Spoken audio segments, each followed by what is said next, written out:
रात के 3:13 उसने वो आवाज सुनी।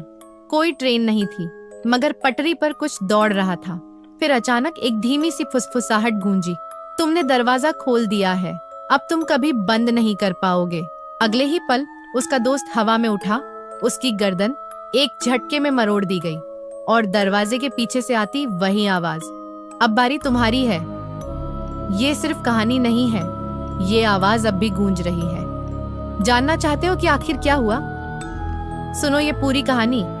मेरा नाम आरव मेहरा है और मैं एक फ्रीलांस पत्रकार हूँ। ये कहानी मेरे सबसे अच्छे दोस्त अर्पित शर्मा की है, जो इस दुनिया में है तो सही, पर शायद अब पहले जैसा नहीं रहा।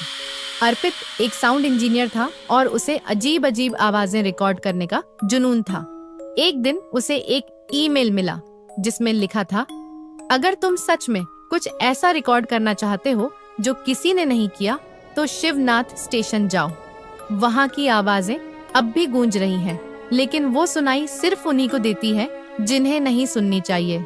शिवनाथ स्टेशन 1998 में एक भयानक ट्रेन हादसे के बाद बंद कर दिया गया था।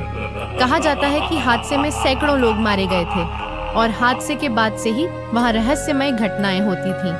अर्पित ने मुझसे उस जगह पर जाने की बात की, पर मैंने उसे रोकने की कोशिश की, लेकिन उसका जुनून उसकी जिज्ञासा से बड़ा था। रात के 2:45 पर अर्पित शिवनाथ स्टेशन पर पहुंचा। स्टेशन वीरान था। चारों तरफ जंग लगे खंभे, टूटी पटरी और पुरानी टिकट खिड़कियां। वह अपने रिकॉर्डिंग डिवाइस के साथ आगे बढ़ा।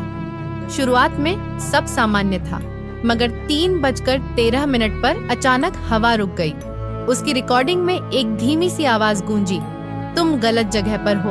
अर्पित ने कहा कि उसने उस समय ट्रेन की आवाज सुनी, पटरी पर तेजी से दौड़ती ट्रेन की, मगर जब उसने पीछे मुड़कर देखा वहां कुछ भी नहीं था, बस एक काली परछाई जो धीरे धीरे उसकी तरफ बढ़ रही थी। कभी सोचा है डर क्या होता है?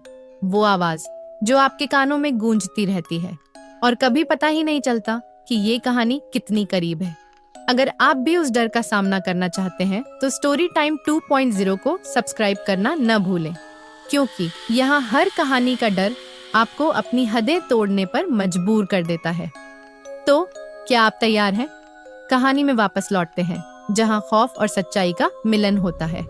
जब वो वापस लौटा, वो बदल चुका था। उसकी आंखों में अजीब सा खालीपन था। उसने मुझसे कहा, आरव, मैंने कुछ रिकॉर्ड किया है, पर ये सिर्फ आवाज नहीं है, वो मेरे साथ आ गई है। मैंने उसकी रिकॉर्डिंग सुनी। उसमें चीखें थी, ट्रेन के ब्रेक की आवाज और एक औरत की फुसफुसाहट, तुमने दरवाजा खोल दिया है, अब तुम कभी बंद नहीं कर पाओगे। इसके बाद अर्पित की हालत बिगड़ने लगी। उसे हर समय कानों में वही आवाजें सुनाई देती थीं। उसने कमरे की दीवारों पर अजीब निशान बनाने शुरू कर दिए थे, जैसे कोई प्राचीन भाषा। एक हफ्ते बाद उसने मुझसे कहा, आरव, मुझे इसे खत्म करना है। मैं उस स्टेशन पर फिर जाऊंगा जहां से ये सब शुरू हुआ था। अगर मैं वापस ना आऊं तो मेरी रिकॉर्डिंग मत सुनना। मैंने उसे अकेले नहीं जाने दिया। हम दोनों और मेरे 2 दोस्त राहुल और कविता उसके साथ गए। हम स्टेशन के अंदर पहुंचे। माहौल कुछ ज्यादा ही अजीब था, जैसे हवा भी हमें छूने से डर रही हो।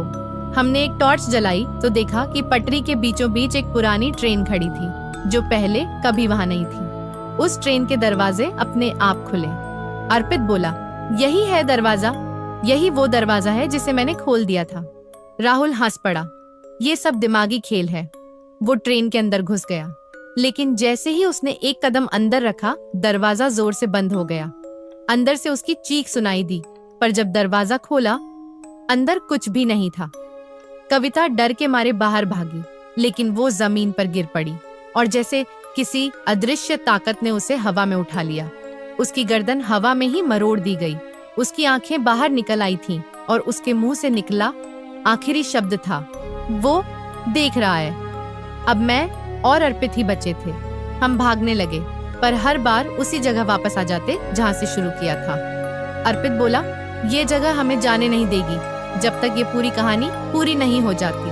अर्पित ने अपना रिकॉर्डिंग डिवाइस निकाला और जोर से चिल्लाया, अगर ये आवाज तुम्हारी ताकत है तो मैं इसे दुनिया को सुना दूंगा। उसके बाद एक तेज चीख सुनाई दी, इतनी तेज कि मेरे कान के पर्दे फटने को थे। मैं बेहोश हो गया। जब मेरी आंख खुली, मैं अस्पताल में था।